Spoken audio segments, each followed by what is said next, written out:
Puerto Rico Wines, es un placer estar con ustedes. Estamos desde Palmas del Mar, estamos en una cava privada en el área de Marbella, que es un lugar espectacular, precioso, y me acompaña mi amigo Gordon Holmes de Lookout Ridge, que es una bodega muy pequeña en Napa Valley que se especializa en hacer vinos de varietales que son muy conocidos en Puerto Rico, que son los vinos probablemente predilectos de la gente en nuestra maravillosa isla. Estoy hablando de Cabernet Sauvignon, Pinot Noir y Syrah.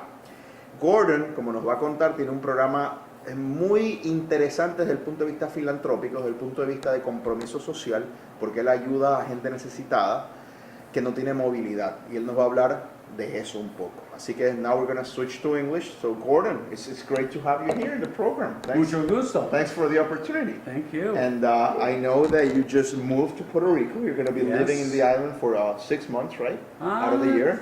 Probably more like 7 months. Maybe more than that. Yeah, I actually like it. I came for an experiment to see if I liked it. Yep. And I would be here 6 months in one day, and I'm going to be here longer. For our viewers out there, tell us who Gordon Holmes is. Tell us about you. Okay. The man. The man. Yeah. Well, I'm a fifth-generation Californian. I grew up in Los Angeles. Fortunately, my grandparents had a ranch near the Hearst Castle. Some of you wine drinkers may know Paso Robles and Adelaide Road. So as a little boy, starting at 5 till about 17, I would go to my grandparents' ranch. He was a horticulturalist. We grew some grapes. We grew almonds and walnuts. So there I really learned to appreciate land and to be able to grow things, produce things. So I know at some point I would have a vineyard. But Wall Street attracted me to New York. Spent a lot of time there. I've been a financial publisher and have been very fortunate. The last time I sold a business, it gave me the capital to develop my winery on the top of the Oakville Grade. So if you're familiar with Napa, Sonoma, it's a mountain on the very top. It's about 1,800 feet. Yeah, Napa is a great, obviously a great destination for wine lovers in Puerto Rico. I would say that of all the regions in the world, Napa, Ribera del Duero in Spain, obviously Mendoza in Argentina, those are big names. Those are big brands here. And obviously, we've talked off camera, and I've known you from before, and you have this social commitment to certain things, and I want you to share this with our audience, that the proceeds of some of your wines, or all your wines, go to a specific cause, and I want you to touch a little bit on that. Great. There are 150 million people on the planet that have no mobility and no money. I have a family member who unfortunately has a very bad form of MS and has been in a wheelchair. And when I realized I wasn't able to change that for her, I saw an opportunity for me to help some of the 150 million people in the world that have no mobility.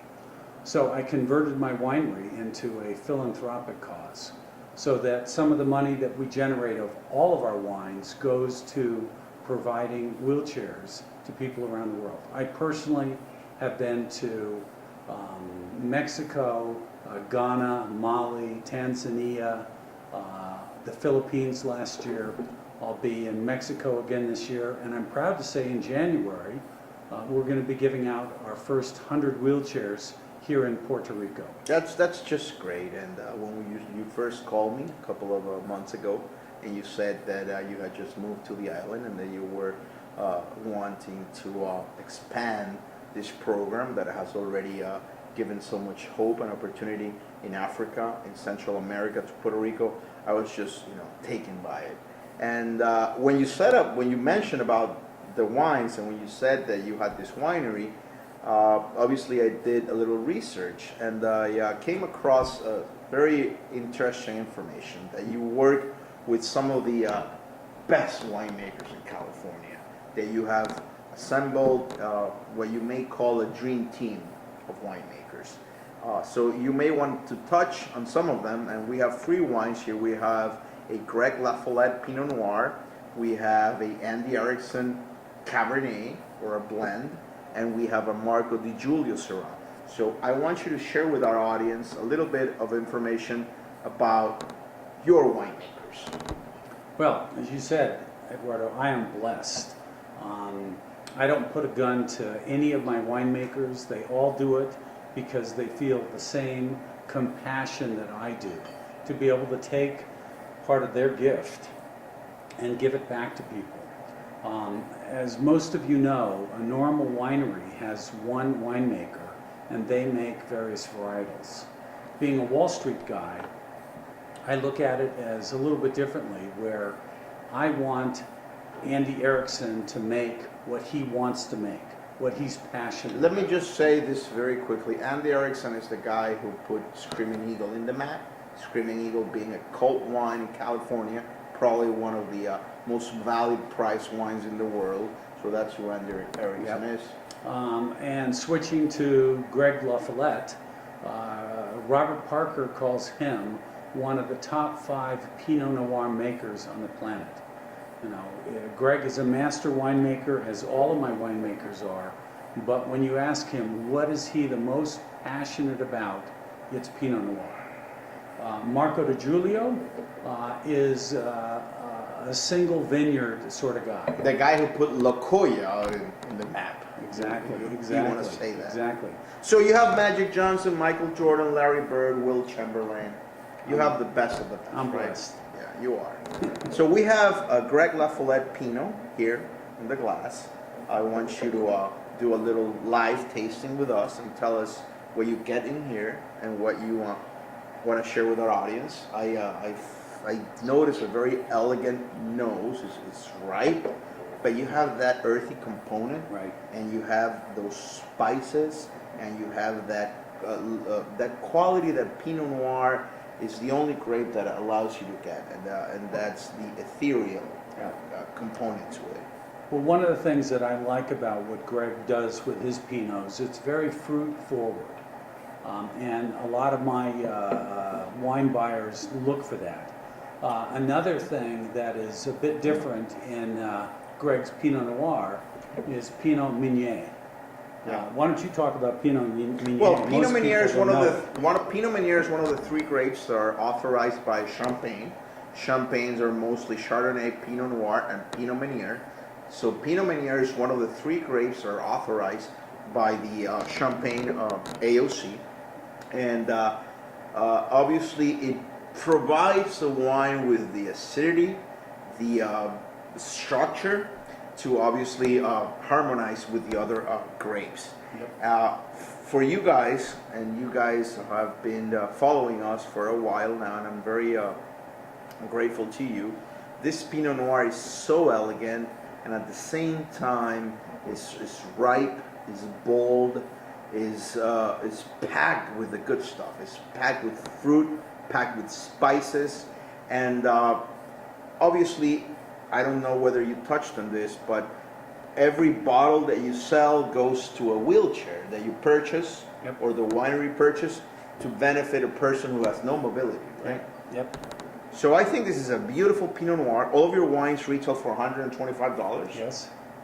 For our friends who are in Puerto Rico, we're going to link up the website for Lookout Ridge.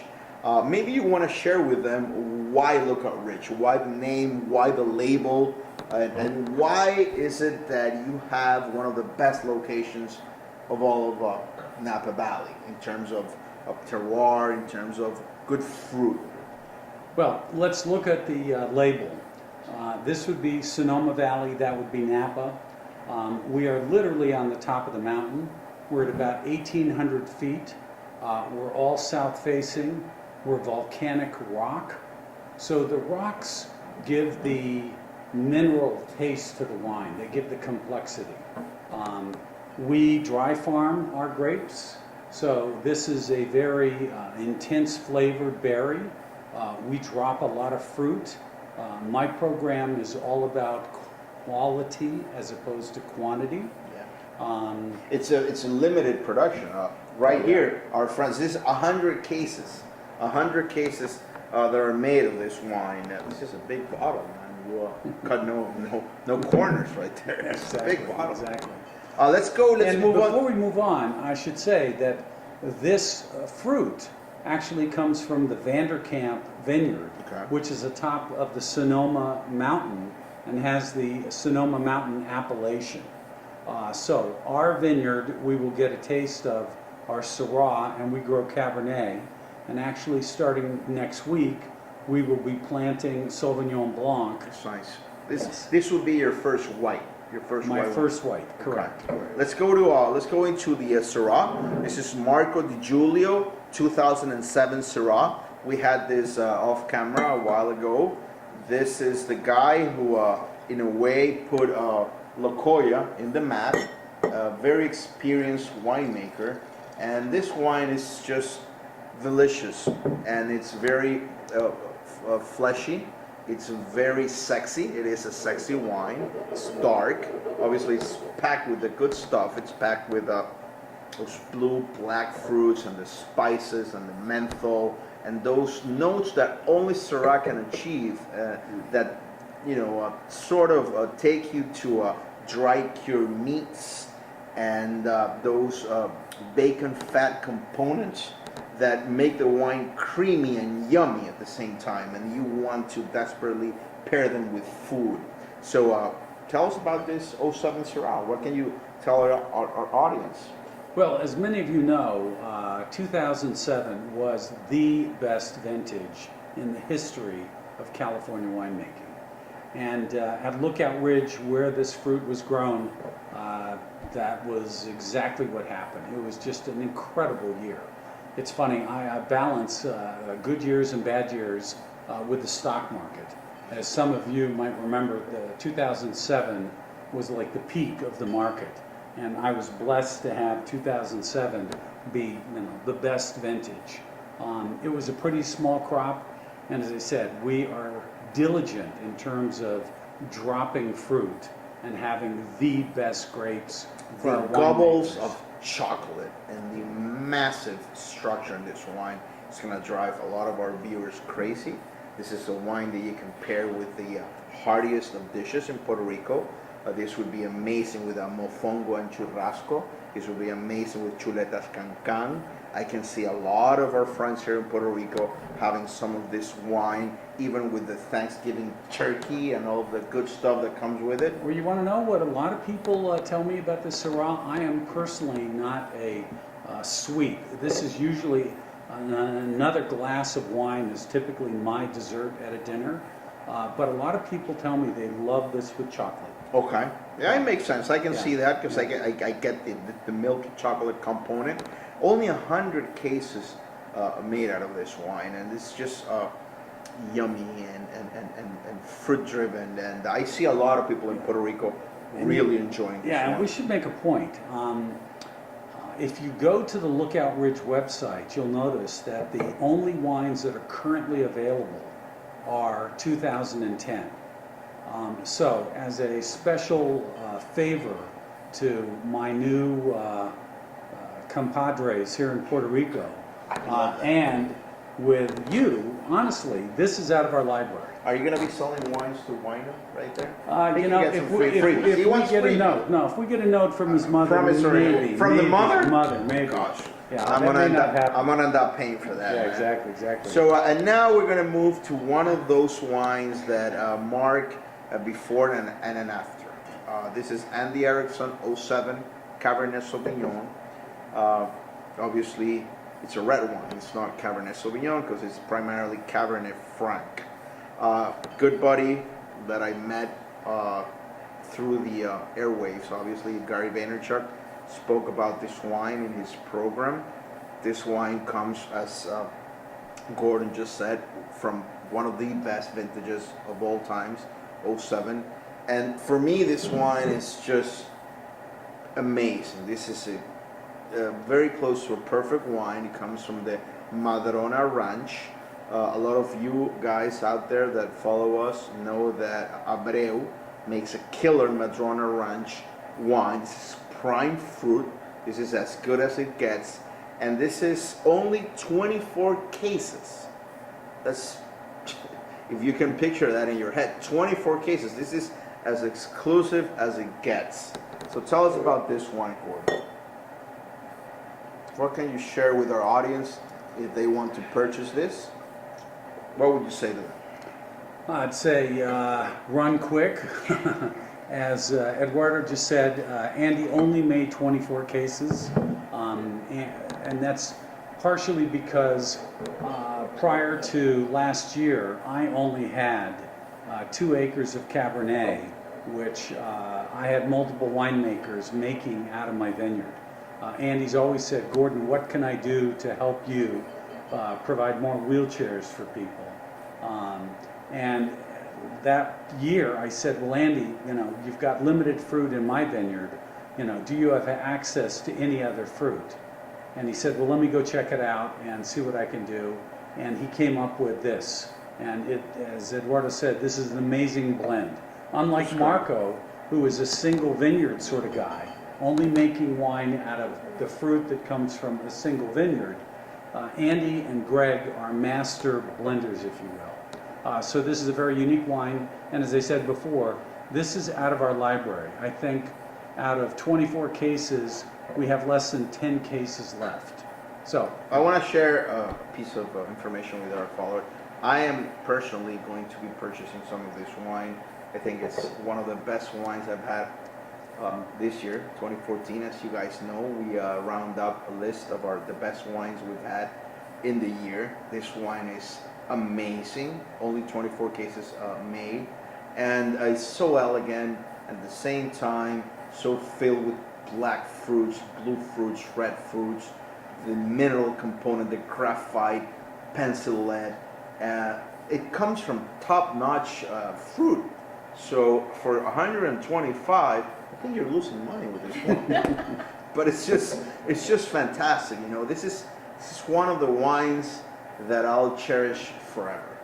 It's one of the wines that I'll take to my grave. So I really want to, in the name of the people of Puerto Rico who follow us, and we're very privileged with their compromise to our page, welcome you. I think that what you're doing is amazing, that you're going to be giving hope to a lot of people in Puerto Rico. So we want to assist you with getting the word out there, and if our little platform, Puerto Rico Wine News, can assist in any way, shape, or form, it's a privilege for us. So not only the wines are amazing, but they go for a good cause. Remember that every time you're buying a bottle of these fantastic wines, every time you're sharing a bottle with your friends, you're giving mobility to a person. You're giving hope to a person. And it doesn't get any better than that. So thank you, Gordon. Thank you. Gracias por seguirnos, amigos. Ha sido un placer, como siempre. En Puerto Rico Wine le traemos videos, le traemos reportajes de la gente que ha llegado a nuestra isla a traer vinos, a hacer una diferencia, y el señor Gordon Holmes definitivamente es una de esas personas. Así que salud y gracias por seguir. Bueno.